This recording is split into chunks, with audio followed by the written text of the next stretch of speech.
Até mesmo os mais secretos pensamentos, tudo o que fazemos tem uma invisível multidão como testemunha, os espíritos. Mas além de testemunhar, os espíritos também nos influenciam, e muito mais do que podemos supor. Quanto mais elevado e puro o pensamento, mais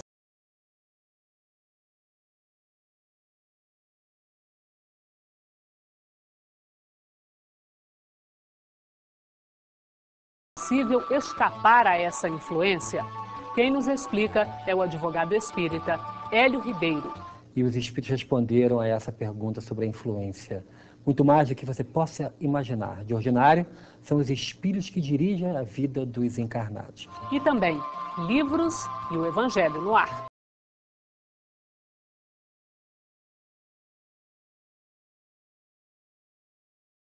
Instruções de Allan Kardec ao movimento espírita. Durante 12 anos, Kardec publicou na Revista Espírita diversos ensinamentos que agora estão reunidos em um único livro. São orientações valiosas para os espíritas e sobre a prática do espiritismo no dia a dia. Organizado por Evandro Noleto, o livro é mais uma publicação da Federação Espírita Brasileira. Faça seu pedido pelo telefone 0 operadora 21 2187 8282.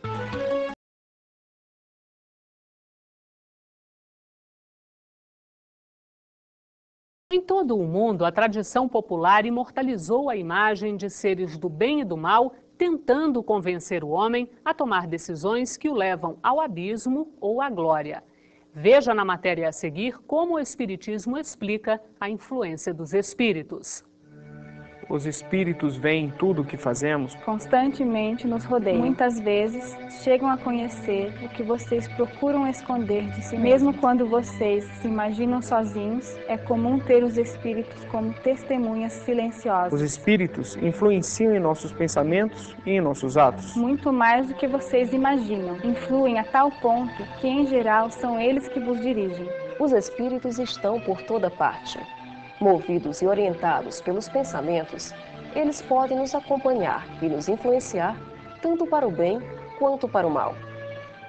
O espírito, ao se desvencilhar do corpo no processo da desencarnação, ele mantém em linhas gerais as suas preocupações, as suas características. Vai depender de uma série de circunstâncias para ele se desvencilhar de situações negativas e ter a dádiva de um encaminhamento, de um esclarecimento espiritual. Somos como um rádio. Sintonizamos com aqueles que possuem pensamentos e sentimentos como os nossos. Quando vibramos de forma negativa, cultivando vícios, ódio ou sentimentos inferiores, atraímos para junto de nós espíritos que vibram nessa mesma faixa mental. Quando eu tinha 15 anos, eu comecei a usar maconha. A primeira vez que eu fumei foi com um grupo de amigos na escada de um prédio. Ah, que besteira, isso não dá nada, isso não acontece nada. Aí um pouco mais pra frente, a gente tinha feito uma prova no colégio. Eu tinha experimentado poucas vezes ainda, né? Eram umas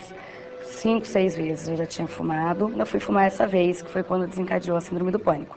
Eram umas 7 pessoas mais ou menos que estavam e a gente resolveu então, né, fumar maconha. Depois de uns 10 minutos que eu tinha fumado, eu ainda estava naquela onda boa, estava rindo, estava tudo. De repente eu encostei assim na parede, quando eu senti que meu coração estava parando. Socorro, eu estou morrendo, alguém me ajuda. E todo mundo ficou rindo da minha cara. Eu fui dormir e eu não consegui dormir. E aí eu entrei no e falei para minha mãe que eu tinha fumado maconha, que eu, por conta disso, tinha desencadeado todo esse processo que eu estava passando. Tinha um coração perfeito, mas na minha cabeça eu continuava achando que eu estava morrendo, não tinha quem tirasse. Foi aí que a gente decidiu então procurar um psiquiatra. Comecei a fazer um tratamento e a tomar remédios durante um ano e pouco eu fiquei tomando remédio. Quando praticamos o bem, atraímos espíritos elevados para a nossa companhia. Na solidão, Deus permite que espíritos protetores estejam ao nosso lado. Todos nós, um espírito amigo que nos acompanha, inspirando coragem, alegria e estimulando a prática do bem. Para falar com esse amigo invisível, basta amar. Amar a Deus, amar a humanidade. Afinal, o amor é a frequência certa entre as múltiplas opções de sintonia da vida. Os espíritos influenciam a nossa vida, mas como? Que tipo de influência é essa? E será que os espíritos podem nos influenciar negativamente? Quem vai responder a essas e outras perguntas é Hélio Ribeiro. Ele é diretor de unificação da Federação Espírita do Rio de Janeiro. Hélio, que tipo, então, de influência é essa que os espíritos exercem na nossa vida? Os espíritos exercem uma influência que pode ser boa ou má. Allan Kardec, quando formulou a questão 459 de O Livro dos Espíritos, ele foi bem claro e direto ao assunto. E os espíritos responderam a essa pergunta sobre a influência. Muito mais do que você possa imaginar. De ordinário, são os espíritos que dirigem a vida dos encarnados. E daí tem muitas conclusões que se pode tirar. Se você pega isso, um fato isolado, você pensa que nós somos marionetes, quando na verdade não somos. Nós temos a liberdade de ação, de agir, de fazer o bem ou o mal, e a influência pode vir a ser aquela que vai lhe dar um empurrão em alguma decisão. E pode ser por bem ou para o mal. Pode dar um bom ânimo para que você continue em uma luta, perseverando em algum ideal bom, como pode ser também algum espírito equivocado que possa estar te influenciando para fazer alguma ação má. Tudo isso depende e decorre daquilo que a gente vai deixar fazer ou não, de acordo com a nossa liberdade. Eu não posso, então, justificar um mau ato meu, pura e simplesmente como ter sido... Não pode? Não pode. Não pode porque a pessoa tem o seu discernimento necessário para escolher entre fazer isso ou aquilo. E nessa decisão, nessa escolha, é que pode aceitar ou não uma influência. No capítulo especial que Allan Kardec falou sobre as preces, ele fala sobre a prece para os anjos de guarda. E ali há uma notícia muito consoladora. Os espíritos superiores, nossos anjos de guarda, nos influenciam, nos dando bom ânimo, nos dando coragem na nossa luta diária. Conseguimos, mesmo quem não é espírita, é possível perceber essa influência? Os espíritos bondosos sempre influenciam para o bem. E muitas vezes não é aquilo que de ordinário o homem comum quer. O homem comum não quer a renúncia, o não revide.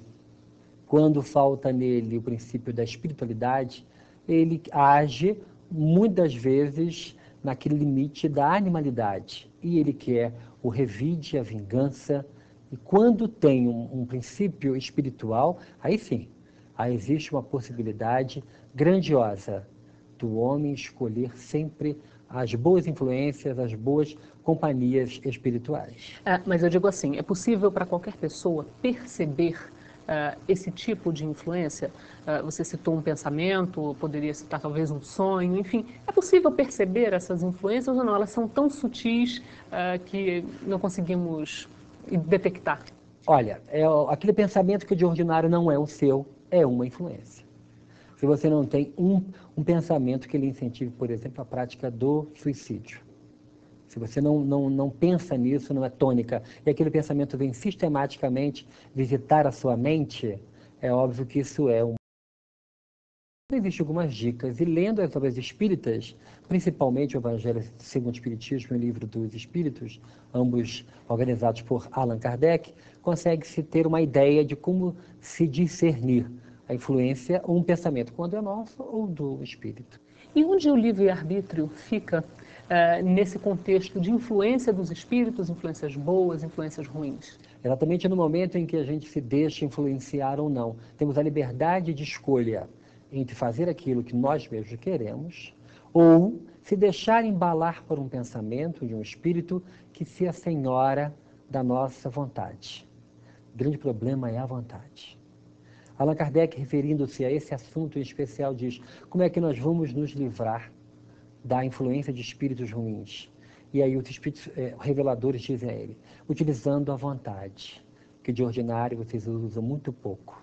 Digo quero, mas no movimento uma palha, para que aquilo possa vir a acontecer. Isso não vai, em hipótese alguma, anular a influência dos espíritos, mas vai fazer com que haja uma escolha natural. Naturalmente, nós vamos estar em companhia das pessoas que vão nos influenciar para o bem.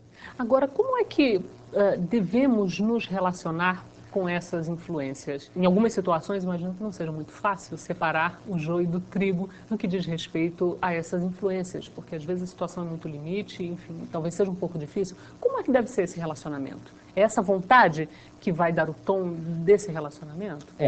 O nosso relacionamento com os espíritos que nos cercam depende muito de uma coisa chamada vibração mental. A nossa vibração espiritual, nós é que escolhemos. Os nossos pensamentos diários giram em torno de quê? Giram em torno de algo construtivo, de pensamentos de altruísmo, ou gira em torno da vida comum, daquilo que Jesus mesmo falou? Por que você perde tanto tempo pensando no que comer, no que beber, no que vestir? Buscai o reino dos céus e a sua justiça, e tudo mais vos será dado. Paulo também nos dá uma dica quando ele diz: pensai nas coisas lá do alto. Ou seja, o nosso pensamento, aonde nós estamos vibrando mentalmente, é que vai dar essa tônica de como é que nós vamos escolher essas nossas companhias espirituais. Uma pessoa que se sinta perturbada pela influência ruim de algum espírito, ela consegue se livrar dessa influência, ou é preciso fazer algum tipo de trabalho espiritual, algum tipo de acompanhamento para que essa pessoa consiga, enfim, se afastar desse espírito que é ruim para ela, que ela sente que é ruim? Se nós partimos do princípio que nós estamos na Terra, um planeta de provas e expiações, ainda em categoria de espíritos doentes, porque afastados do bem, afastados da luz, nós ficamos doentes, nós vamos entender a casa espírita como um grande hospital. E na casa espírita existe o tratamento espiritual, que é a palestra pública, que nos vai dar um entendimento maior do mundo espiritual, de tudo aquilo que cerca esse assunto. A leitura edificante, ler obras espíritas, a fluidoterapia, o passe, a água fluidificada, tudo isso faz parte de um contexto que faz com que saímos de uma faixa vibracional ruim, ou seja, deixamos de ser reféns de espíritos ruins, para entrar em uma faixa vibracional melhor, onde o bem possa preponderar em nossa mente. Quando estamos nessa faixa vibracional melhor, como você falou, significa que naturalmente atrairemos, entre aspas, melhores vibrações e, consequentemente, bons espíritos para nos acompanhar? É uma questão de uma lei da física. Semelhante atrai semelhante. Se vibramos no bem, se fazemos o bem, óbvio que nós vamos atrair a atenção de espíritos que vibram naquela faixa e que vão estar conosco, que vão estar a nos incentivar nessa prática do bem. E é óbvio que isso tudo com uma certa disciplina. Devemos ter disciplina na prática do bem, para que possa acontecer aquilo que Paulo de Tarso fala. Possamos ter em torno de nós uma couraça da caridade, que vai fazer como se fosse um campo de força, que vai impedir que essas outras forças negativas possam nos atingir. Bom, nós vamos fazer um rápido intervalo e voltaremos a seguir para a segunda parte da entrevista sobre a influência dos espíritos. Não perca, até já.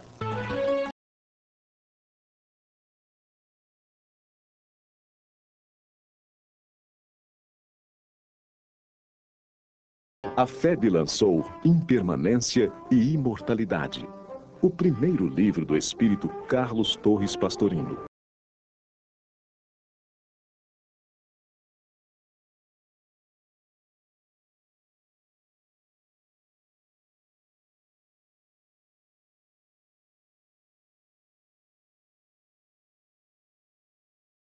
.br.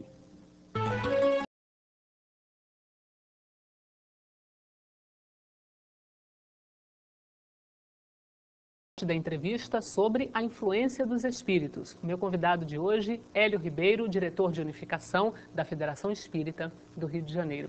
Hélio, eu queria falar um pouco sobre tratamento espiritual, mas antes queria fazer uma pergunta. No caso específico das crianças, dos bebês, essa influência dos espíritos também acontece da mesma forma que nos adultos? É diferente? É possível perceber essa influência? Sim, porque se você parte do ponto de vista que existe a reencarnação e que a criança é um espírito velho no corpo infantil, possíveis perseguidores espirituais podem localizar aquele espírito que voltou à carne, e daí iniciar um processo de perseguição. Que pode se manifestar como? Através, inclusive, de pesadelos, de, às vezes, até doença que o médico não consegue explicar, mal-estar.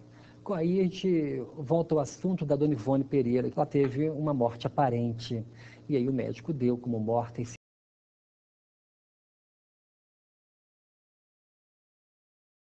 poder tratar aquele caso. E aí a mãe buscou o recurso da prece, a mãe dela, e depois de uma prece fervorosa, colocaram uma coroa de pequenas rosas na testa da menina, ela voltou a se chorou, e ela que ia ser enterrada, conseguiu passar pela prova. Então poderia ser naquele momento registrado alguma influenciação, já consequência de débitos adquiridos em outras vidas. Bom, e aí voltando então a falar da questão do tratamento espiritual. Como é que pode se dar esse tratamento espiritual? E é só numa casa espírita?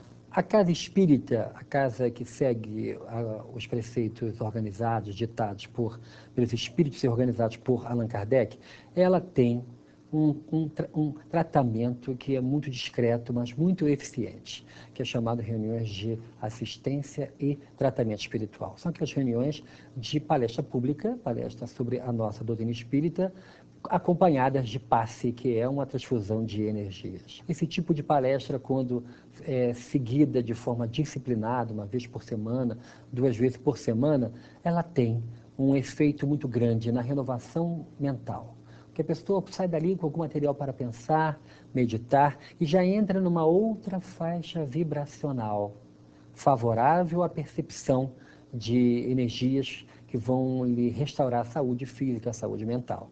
Aliado a isso, é importante frisar a questão da leitura.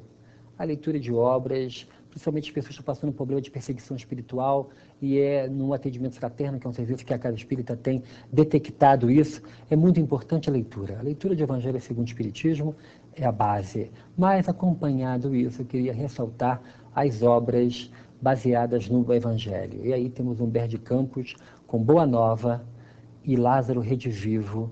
São 2 obras que a gente sempre costuma recomendar, onde tem o leitor a possibilidade de se transportar para a Palestina da época de Jesus, acompanhar Jesus andando à beira-mar, acompanhar Jesus e seus amigos naquelas situações de socorro aos que sofrem. Quando ele chegou, por exemplo, à cidade de Guedara, e aquele homem que sofria perseguição espiritual cruel, preso, amarrado, nu, em um cemitério, e Jesus se apiedou dele. E ao se aproximar, perguntou: qual é seu nome? Chama-me Legião, porque somos muitos. Era um caso ali de uma grave perseguição espiritual. Travado um diálogo, existe o socorro, a ajuda, e o homem fica liberto. Ou seja, lendo sobre Jesus, meditando sobre ele, há uma renovação mental. Isso faz parte do nosso tratamento espiritual, que é algo simples, mas profundo, e que não vem acompanhado de aparatos externos. É tudo muito simples, discreto. E algumas pessoas dizem: mas aquele centro é fraco, ou aqui não tem algo assim retumbante, mas é profundo, é para a alma. Agora, não significa que essas palestras públicas, por exemplo, são voltadas apenas para pessoas que manifestam esse tipo de situação, esse tipo de problema. Não. Muitas pessoas vão em busca do fato novo, de conhecer o que é a doutrina espírita, mas muitos batem a porta da Casa Espírita em processo de dor.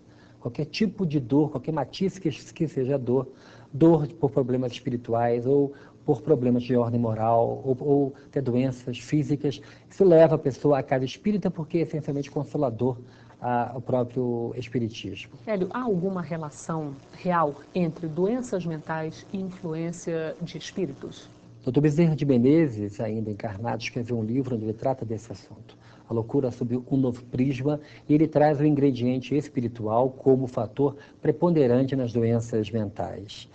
Esses casos são tratados e quase 100% de cura é obtido nos hospitais espíritas que tratam exclusivamente desse assunto. Algumas dezenas existem por todo o país. E eu particularmente conheço um na cidade de Campos dos Goitacazes, no norte do estado do Rio, aonde o trabalho feito pelo Abrigo João Viana, ligado à Liga Espírita de Campos, é algo impressionante. Casos impressionantes, pessoas com doenças espirituais chegam ali, são atendidos na reunião mediúnica, o espírito que está naquela forma de perseguidor, é feito o esclarecimento, usa a técnica do perdão, e a pessoa dita louca, ela fica curada e volta para casa para o seu convívio normal. Esse tipo de correr a esse tipo de centro, enfim, depende exclusivamente da pessoa, ou ela pode ser levada pela família, por amigos, enfim. Quando a pessoa não tem o próprio discernimento, não tem vontade, a família e os amigos, num grande movimento de fraternidade, de solidariedade, devem realmente levar. A frequência casa espírita é algo salutar. A pessoa não deve transformar a ida na casa espírita num cumprimento de uma obrigação social, e sim uma oportunidade magnífica de conhecer um assunto essencialmente libertador de consciências, que é o espiritismo, de se tratar e de tratar aquelas pessoas desencarnadas, os espíritos que porventura estejam acompanhando. Oportunidade boa da gente melhorar a si próprio e crescer espiritualmente a frequência à casa espírita. Eu gostaria de terminar a entrevista pedindo a você que desse uma mensagem, que deixasse uma mensagem ou uma orientação para as pessoas que de alguma forma conseguisse resumir um pouco do que nós conversamos aqui a respeito da influência dos espíritos bons e os espíritos não tão bons. O Evangelho segundo o Espiritismo trata de maneira muito apropriada o assunto o anjo de guarda. Trata daqueles espíritos superiores que têm como destino cuidar de nós.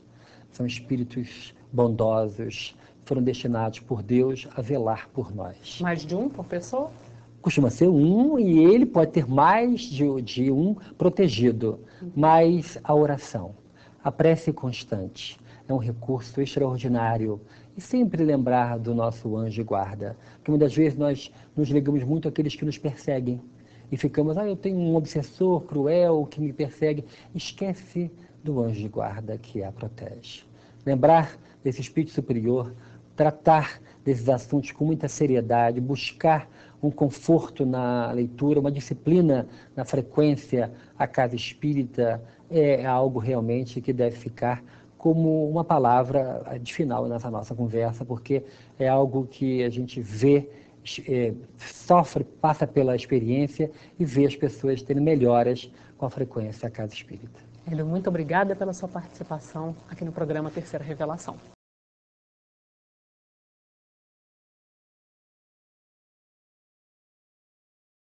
A doutrina espírita, sintonia é a identidade de interesses entre dois ou mais espíritos.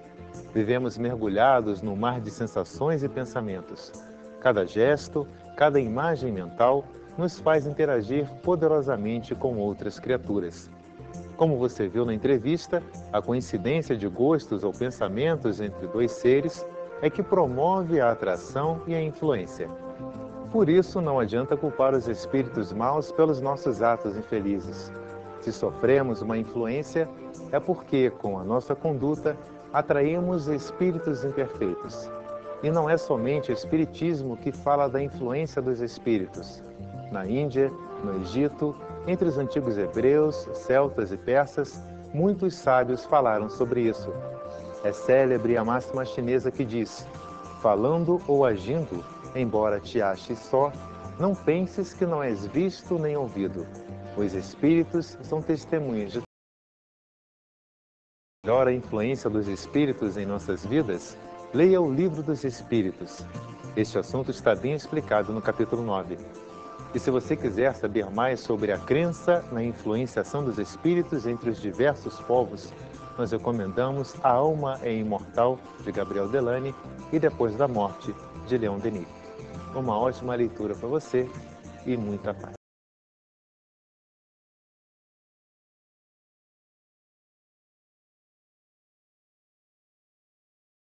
A hora do seu filho conhecer o cãozinho Rex e seu melhor amigo André. Junto com o tio Quincas, eles vão se divertir muito e ensinar lições como o perdão e o amor ao próximo. O Cão Salva Vidas. Um livro da coleção Lições de Vida. Peça o seu pelo telefone 0 operadora 21 2187 8282 ou pelo site febnet.org.br.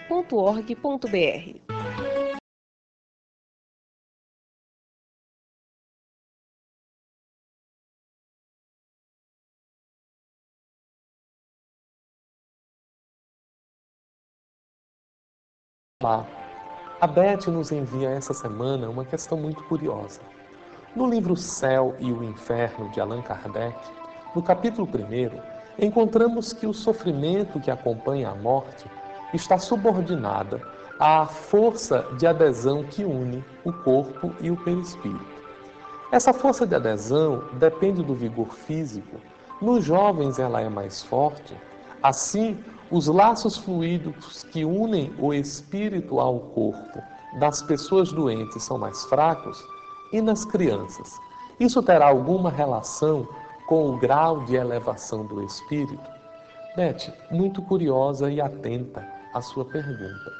A vinculação do espírito ao corpo, que se dá através do perispírito, está calcada em um elemento intitulado o fluido vital. É assim que a doutrina espírita o denomina. Mas este chamado fluido vital é, na verdade, uma série de energias que vinculam o espírito ao corpo por lhe darem uma vitalidade especial. Naturalmente, esta energia ela é mais forte nas crianças e nos jovens e estará um pouco mais diluída ou enfraquecida quando o indivíduo ou o corpo está doente ou quando ele está próximo da idade avançada. Desta maneira, quando observamos a desencarnação do espírito, quando a vitalidade é muito forte nele, teremos um processo de desencarne um pouco mais longo, que se caracteriza por um tempo maior no processo de desvinculação do espírito ao corpo. Este elemento não está diretamente vinculado à elevação moral do espírito. Entretanto, os espíritos mais elevados, pelo domínio que têm sobre a própria matéria e sobre si mesmo, terão maior facilidade no processo de desencarnação, em virtude do equilíbrio que mantém e da influência que tem sobre o próprio corpo e sobre a matéria.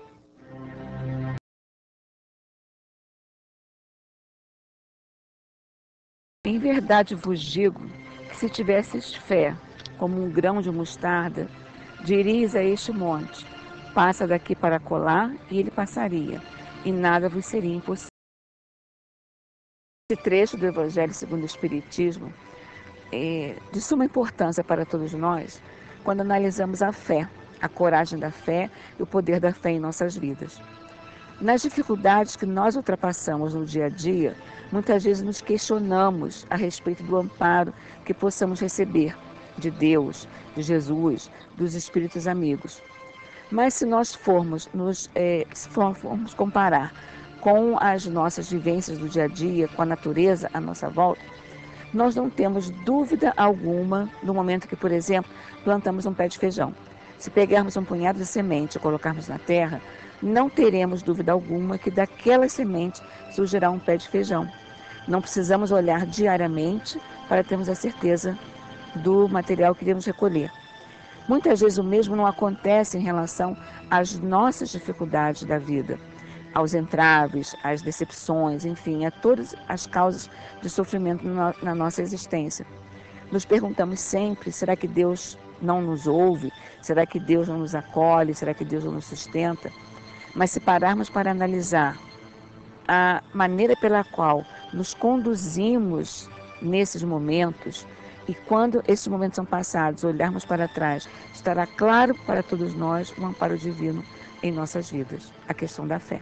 O Terceira Revelação de hoje está no fim. O roteiro deste programa está disponível no portal da Federação Espírita Brasileira na internet. O endereço é www.febnet.org.br. E se você tem alguma sugestão ou quer que a sua pergunta seja respondida no ar, escreva para nós. O e-mail é tv@febnet.org.br. Tenha uma bela semana e até o próximo programa.